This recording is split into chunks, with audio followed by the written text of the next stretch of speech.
Heyo! I wanted to talk to you today about criticism in relationships. And to start out, I wanted to begin by describing a Greek character called Pygmalion. And Pygmalion was a sculptor, and he was somebody who created the most beautiful, perfect statue, so much so that he fell in love with this statue, and the statue came to life and they got married.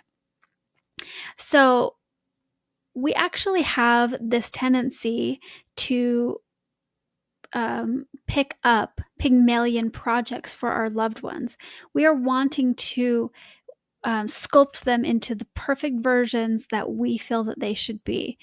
And we often forget that we found things that we liked about them and that we fell in love with these people for a reason. And we get blinded by the things that we perceive still need work.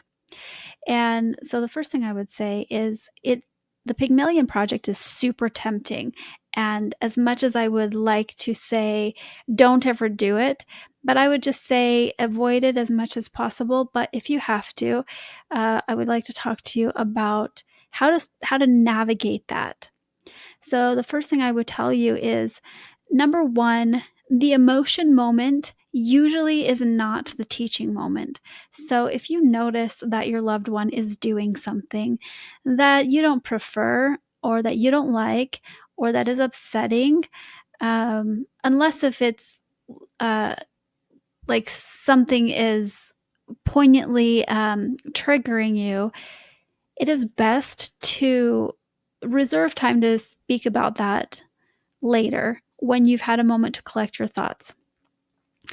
And so if you notice that you are triggered and that you are bringing up a lot of emotions, what happens is when we are speaking to our loved ones in a critiquing way and it's backed by a lot of heated emotion, the number one thing that our loved ones experience is defense. They're not in listening mode. They become flooded as well.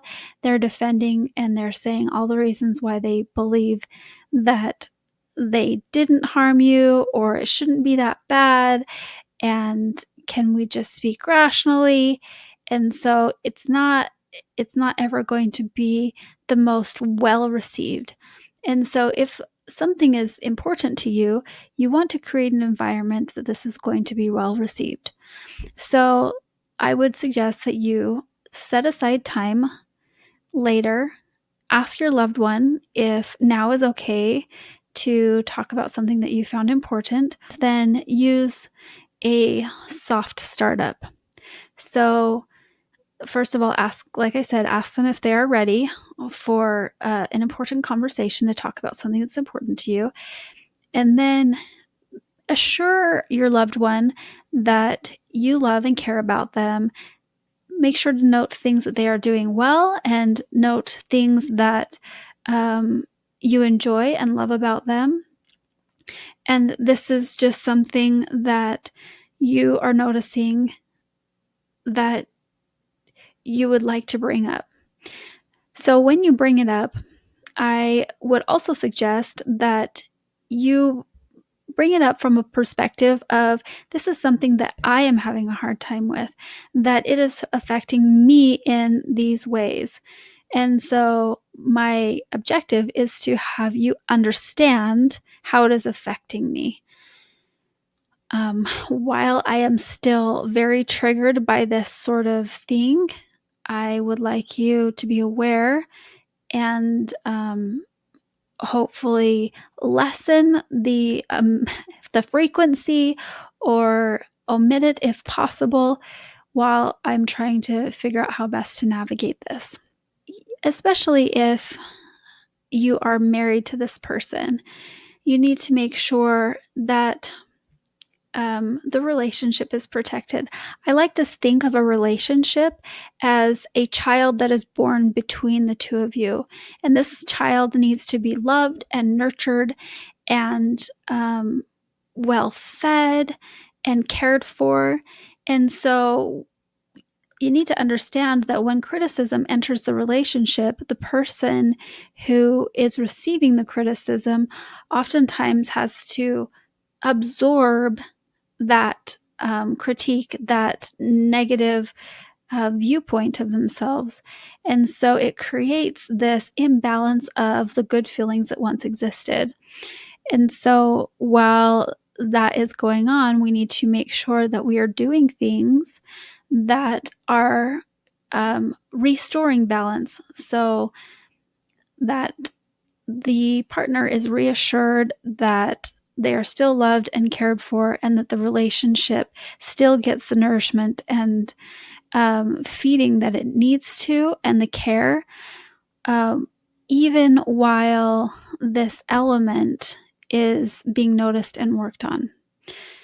So, and then if this element is in front of children or about children in the relationship, if the relationship has children in it, I would make sure that these types of conversations are had behind closed doors, away from the children. I want you to remember that you are in relationship and committed to that person that you're married to, or your partner. And as beautiful as your children are, but they are not the person that you are married to. They are not the person that you are committed to.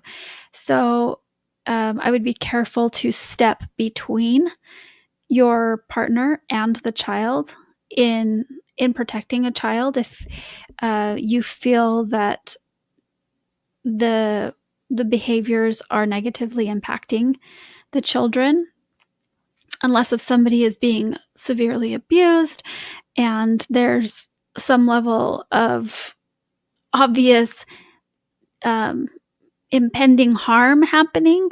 I would say that it would be better, especially if this is an ongoing problem, it would be better to speak to your partner outside of the situation. Do your best to support your partner while whatever is going on. Listen to your dad, listen to your mom, and make sure that you're giving needed support for whatever struggle is happening. But if you don't approve of how your partner has handled the situation, definitely speak about it after. I have found 9 times out of 10, the emotion moment is not the teaching moment. And so for a spouse to pick at or criticize another spouse in front of children, it actually shows a shift in partnership from the spouse or the partner to the child. And that breaks up not only the relationship, which will definitely need to be restored, but it also is confusing because it shows partnership between the parent and the child against the other spouse, which can be confusing to the child.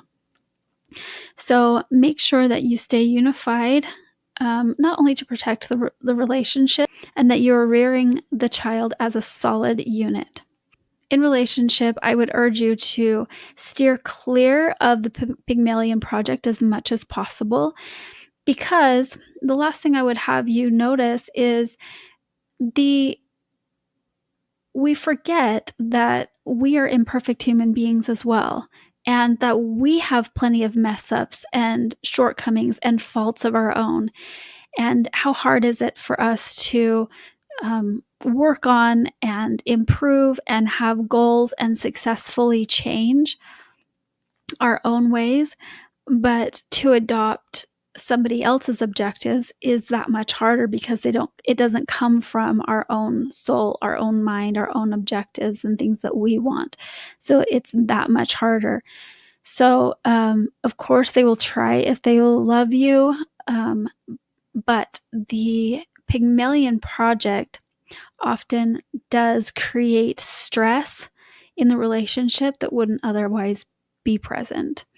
So remember that you are also an imperfect human being, and remember that you may be doing some of the things that you are critical of your partner over, and just have room for love and acceptance, and have it come from more of a place of, this is something that I am affected by. This is something I am struggling with, and this is something I am having a hard time with, so that it's less about the partner and how much the partner needs to change, and more about how you're having a hard time, and how you would like your partner's help in experiencing less stress, less tension, and also experiencing more peace.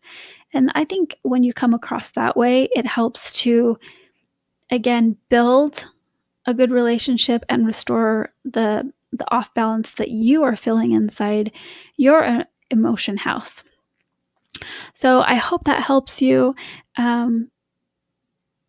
Just remember that your relationships are beautiful and precious, and that you should do everything that you can to protect them. And I would wish you the best of luck and everything that you can have to create the most amazing relationship possible. Okay, guys, with that said, until next time, bye for now.